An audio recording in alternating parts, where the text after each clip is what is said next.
Welcome back to In Trend, the podcast where we explore the ideas, innovations, and people shaping the future of the insurance industry. Today's episode dives into one of the biggest transformations happening across business right now: artificial intelligence, and more specifically, how AI is beginning to reshape the insurance world. From underwriting and policy administration to workflow automation, customer experience, and operational efficiency, AI is rapidly moving from buzzword to business strategy. But with all the excitement also comes important questions around implementation, risk, ethics, and the future role of people in the industry. Joining us today is Michael Strobel, Senior Vice President of Administration at USLI, who has been at the forefront of understanding how AI can be thoughtfully and effectively integrated into insurance operations and workflows at USLI. Michael brings more than 15 years of experience at USLI, where he's grown through a series of leadership and systems-focused roles, from policy issuer and underwriting assistant to administration systems coordinator, team leader, vice president, and now Senior Vice President of Administration. In this conversation, we'll discuss what Michael is seeing firsthand across the industry, where AI is already creating real value, the challenges organizations need to navigate, and what the future may look like as insurers continue adapting to this rapidly evolving technology. Whether you're excited about AI, skeptical of it, or simply trying to understand where the industry is headed next, this is a conversation you won't want to miss.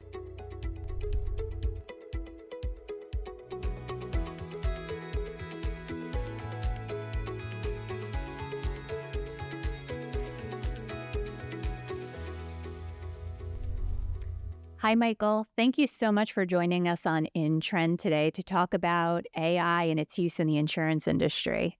Good morning, Melissa. I'm happy to be here with you. So, Michael, why are we talking to you about AI? Sure. That's a good question. One I'm probably asking myself a little bit, but no, I've been with USLI for over 15 years, been very involved in a lot of systems and workflow designs. And so as this technology has progressed, I've been sort of tapped and involved in a lot of the initiatives that we're trying to roll out and just trying to stay ahead of where AI is going, what it's doing, and how we can utilize and implement it here at USLI. So AI obviously continues to be a hot topic across all facets of life. Talk to us a little bit about AI in general and how an individual may use AI versus a company. Sure. Yeah, I think a lot of people, when they think about AI, they think of ChatGPT or Anthropic, planning their vacation, how they can utilize it to be more efficient in their day-to-day. They have to write a letter to, someone in their HOA, and they're like, hey, help me with this and help me work it out. And I think there's a lot of practical uses in a professional setting for individuals to use AI to be more efficient in their day-to-day as well. It's important to think about how a professional might use AI to be more efficient because they are ultimately still the driver of that decision. So I prompt AI, I see the response that comes out, and ultimately I own whether or not I want to accept that information, reject that information, modify it, or go back. So there's a lot of that I think a lot of people who are listening to this podcast or have some exposure to AI have probably dipped their toes in already. Think about how companies use it. I think that's when you really start, or how a company could use it, again, at having their employees use the tools to help them be more efficient is an obvious way. But I think another component of it is, how can I integrate artificial intelligence into my workflows to make our company more efficient? And the mind immediately goes to, okay, well, what level of decision-making is the company going to be willing to let go in order to implement AI in their workflow? Sort of acting autonomously. And I think when you hear topics like AI governance, how it can be used, that's where a lot of the conversation is, because at the end of the day, an individual can be responsible for how they're using AI because they ultimately, at the end of the day, make that choice. But as soon as a company starts releasing a tool that acts autonomously on behalf of the company, I think there's a lot of questions around who's ultimately responsible, where does that accountability live, where does that responsibility live, and then what role does the artificial intelligence play in a bad outcome or a positive outcome? Right. So, Michael, how are we seeing AI being used in the insurance industry? Sure. I would say from a policyholder's perspective, a lot of companies are going to be competing to try and make the sale of their products much more seamless, their ability to service much more seamless, and their ability to, offer coverage that is, also thinking about AI a little bit more effectively, I guess, being able to reach market. And so the other thing too is, as a policyholder, you're at such an advantage now than you probably ever were, because you now have this amazing tool that can explain to you what you might need as an insurance purchaser. If you buy a warehouse, you knew you needed insurance before, but you may not have understood why. And 10 minutes using Anthropic or ChatGPT will make you a much more educated potential policyholder. And so I think that's a real advantage, because the agents who are going to be working with those policyholders, or maybe it makes it harder, I don't know, are going to be much more educated around what they need and what the options are available to them. And so just getting information out there, I think, has been a primary driver of change in the insurance industry. I think policyholders have the potential to be more educated. Agents, I think, also from a prospecting perspective, have much more capability to go out and find potential leads that might have been more challenging before. They might have had to pay for it, but now, just trying to pull all that data is a lot more accessible now than it was a few years ago. And I think companies, or carriers, are really trying to find ways, similar to what the policyholders are trying to experience. They're trying to figure out how to deliver those experiences. How can we create faster, better, cheaper, more coverage experiences and make that be more attractive to the people who are ultimately purchasing the insurance? Right. How are you seeing it being used, maybe either on the claims side or in underwriting, or maybe even from a customer service standpoint? Sure. I would say on the claim side, there's the barrier to filing a suit has dropped to almost nothing. And I saw an article the other day that I think the number of suits being filed is up a huge percentage. I know you're in claims, so I don't know if you have any experience with this in general.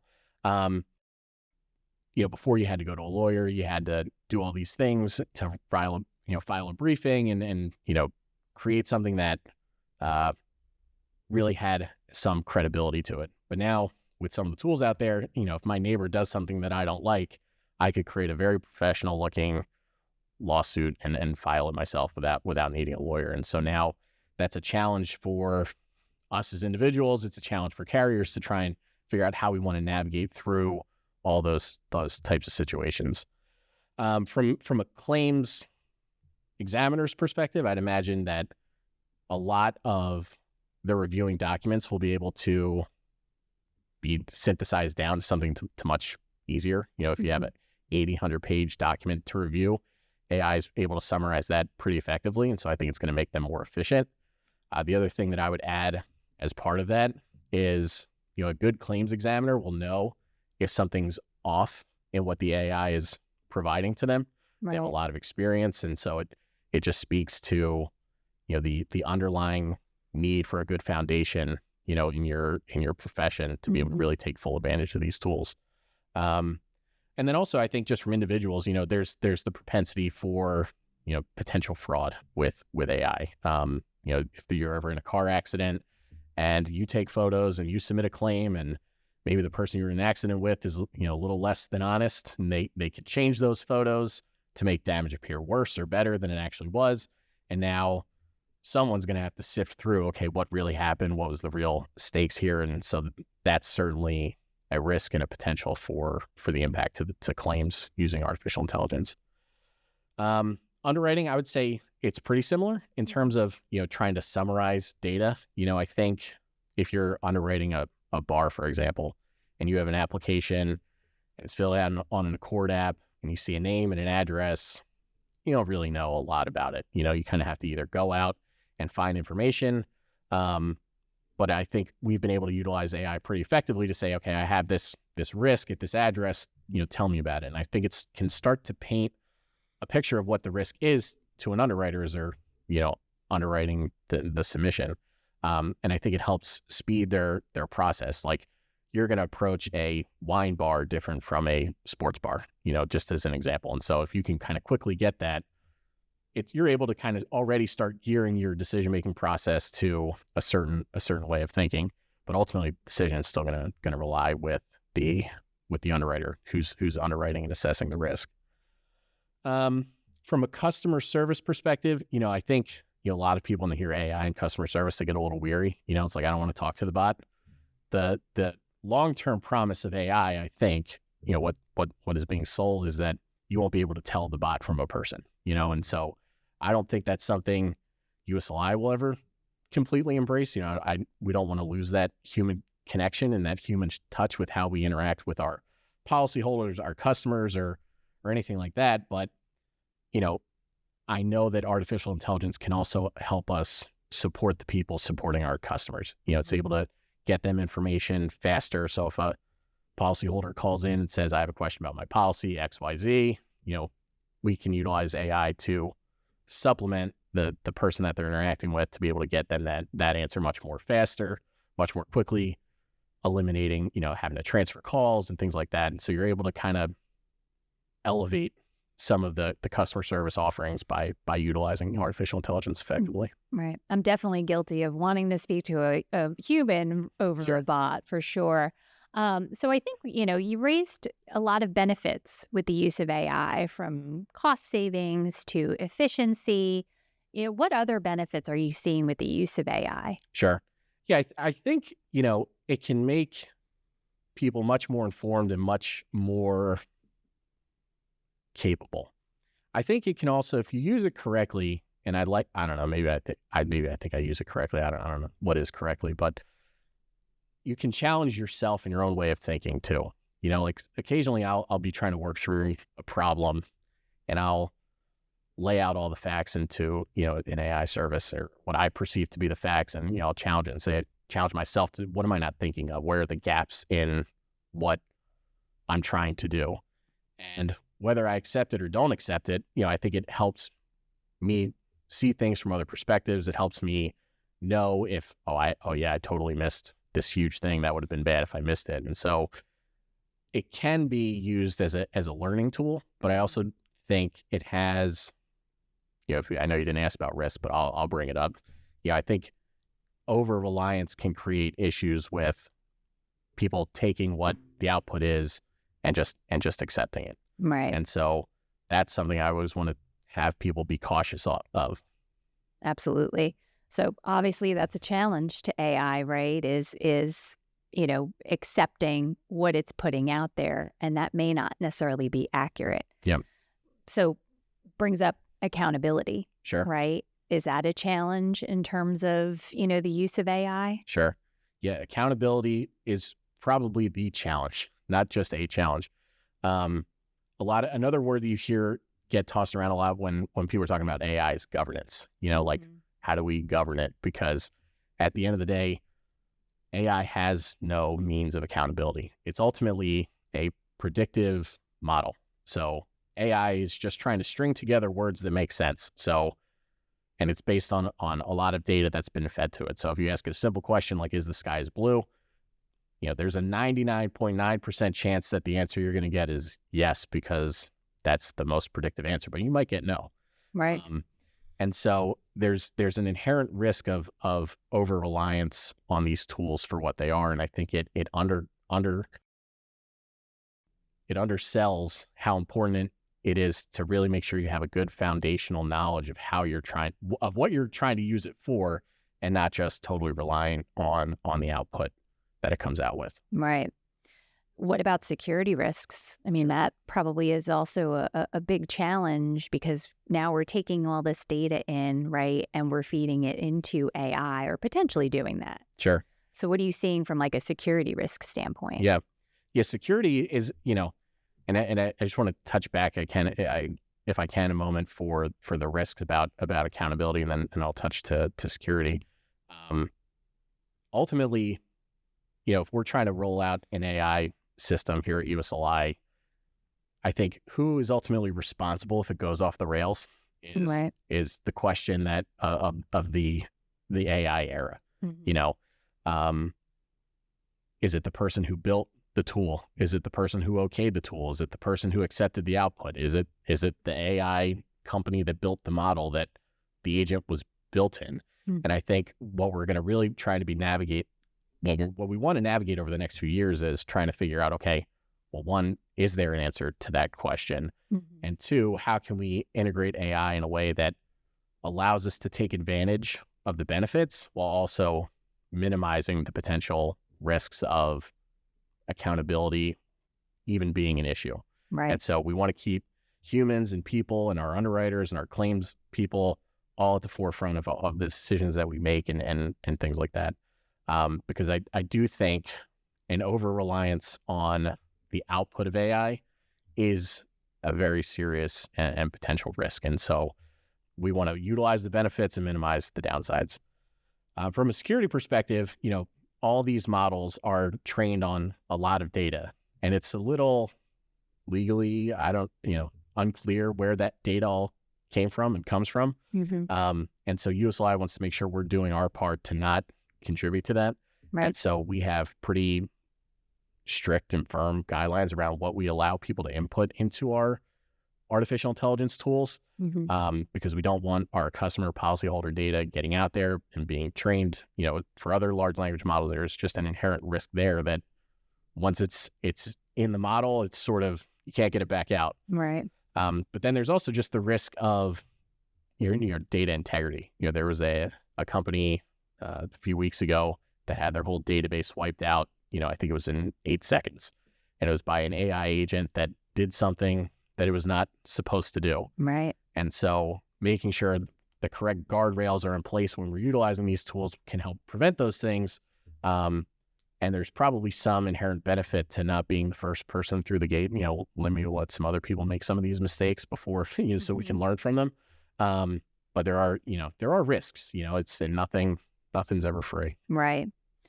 You mentioned before automation. So is there a difference between AI and automation? Sure. I would say from what you're trying to do with it, no. But in terms of how it practically applies itself, there is a difference. So if artificial intelligence, it isn't intelligence, it's artificial, but it's still, it's trying to predict an outcome based off what the information that you give it and what it knows. So for example, if you were thirsty and you asked me to get you a glass of water, I could do a lot of things. I could go to the water fountain outside. I could pull a water bottle from over here. I could go upstairs to my floor and fill it up from the water cooler out there. And, I don't know. I just decided. And sometimes you're going to get a different answer. And, humans are kind of like that too, But if you had said to me, I prefer the water bottles, for example. Okay, well, that's artificial intelligence. It's working on natural language.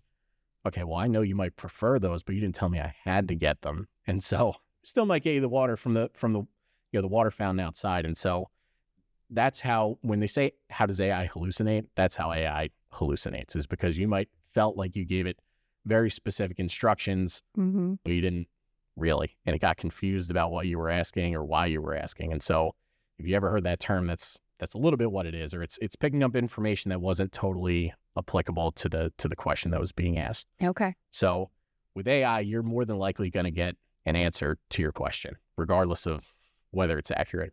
Okay. I would say when you try to automate something technologically, the parameters need to be much more precise. It needs to be much more tight. And if the conditions aren't there, it'll fail. So if you wanted water from the water fountain but there's no water fountain out there, it's just gonna fail. Whereas artificial intelligence, it might try there first, but then it'll go try to find some other source of water for you. Okay. And I'm sorry, I've painted you as a very thirsty person. So I apologize. That's okay. So, obviously, we talked earlier about the human connection and, human thought really still playing a role in the decisions that are being made. Can you talk a little bit more about that? Sure.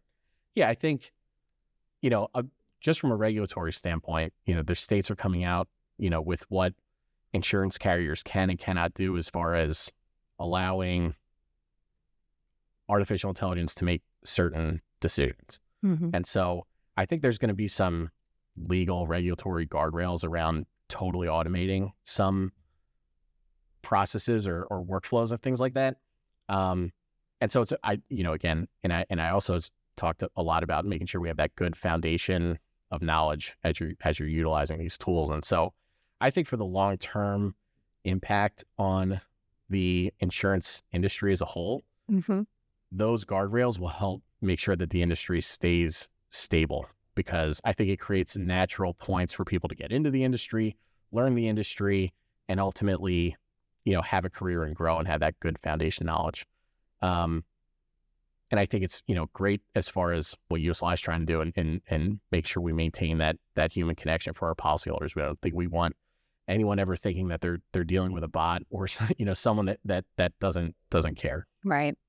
Obviously, AI is changing by the minute. Sure. So talk to us about, how do you keep up with all these changes? Sure. It's a good question. The other age that we're living in outside of the AI age, I guess, is the algorithm age. And so I've found, and maybe it's just because I'm so involved in it at work, my phone's listening to me, all the things that you might suspect. I feel like AI just gets in all my algorithms. I can't go on anywhere without seeing articles or things like that. So I would say the more you interact with AI on your phone, on your computer, the more it's going to find you, which is probably just a little bit of just the way things work now. But if you're at all interested on the topic, typing artificial intelligence into whatever podcast app you listen to, there's a lot of great podcasts out there. There's a tremendous amount of YouTube pages that you can interact with. If you really want to understand how to utilize the tools, and honestly, you can even just use AI itself to stay up on top of AI. I'm still a little bit of a sucker for some of the old traditional media. I still like to read the Wall Street Journal, the New York Times.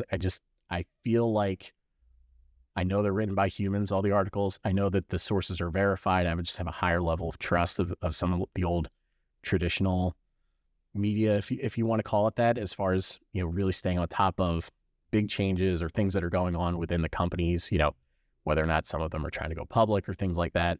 So I think, but those I would say would be the three best sources: YouTube, podcasts, and then traditional media. What do you see with AI and the insurance industry, let's say, over the next few years? Sure.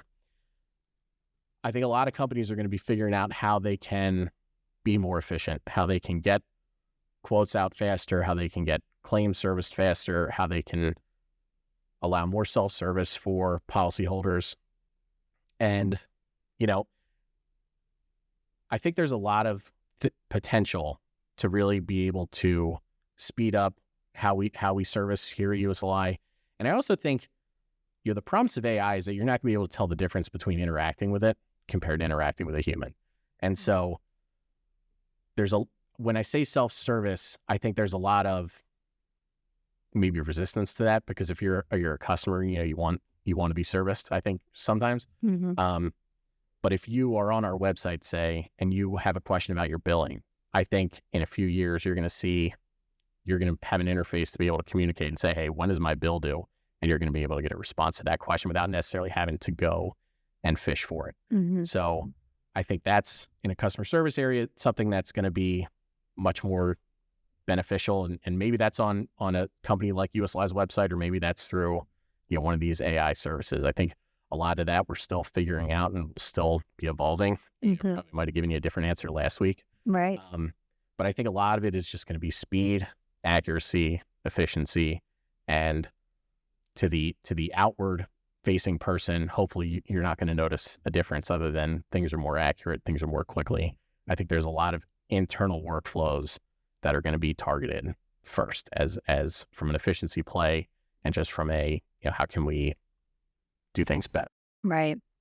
Any final thoughts for us on AI and its use? And I guess I would just say, to everyone listening, make sure you trust yourself as much as you're trusting the output. And if something doesn't feel right, use your own mind, use your own gut, and don't turn off your brain. I guess that would be my caution. I think there's some inclination to do that because the answers seem so good, but always trust, but always verify. Right. This has been a wonderful conversation. I really appreciate you taking the time to speak with us on InTrend about AI and its use in the insurance industry. And thank you to our listeners for tuning in. Stay tuned for another episode of In Trend.